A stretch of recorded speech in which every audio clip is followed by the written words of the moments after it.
Former political detainee Keith Coleman testified at the Neil Aggett inquest today. He was the last detainee in the case to place his version of events on the record. Coleman was detained at the same time as Aggett and had met him several times in detention. Riante Naidoo is covering that story for us. She joins us now in studio. So how much interaction did Coleman actually have with Neil Aggett, and what's he saying about that? Well, yes, like you mentioned, Shahan, they were detained at the same time. They did have quite a bit of interaction, but it was in very small doses that they could actually communicate with one another. And what Coleman testified about today was how they empowered each other, even in detention, to stay strong every time, mentally strong, that is. And the times that Neil would speak with him, he would say, I am struggling. So that was the word he used, but he was encouraged. Coleman says he would encourage him to stay mentally strong. But there was one day in particular that he was very concerned. Aggett had told Coleman that he was being assaulted and that during one of the assaults his shirt was torn and that he was going to keep this shirt as evidence.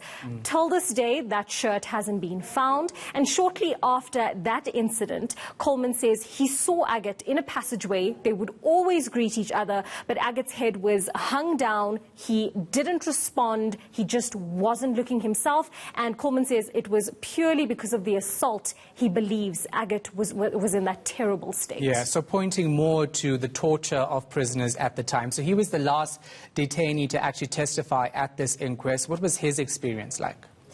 Very similar to that of others. Now, Coleman was on the radar of security branch officers because he started a student newspaper that really spoke about the real experiences of black people during apartheid, because while media was covering what was going on, there was a lot of falsehoods going around.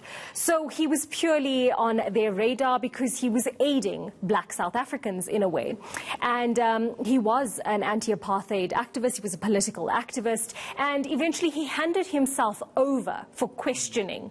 But on the day he handed himself over, he was taken into detention. But he detailed so many similarities from other detainees, from the monitoring before he was detained, the bugging of his home, trashing of his home, things being stolen, and obviously very, they were at the receiving end of a lot of vulgar abuse and physical abuse. All right, we're going to leave it right there. Thank you so much for that. Appreciate it. Riante Naidoo.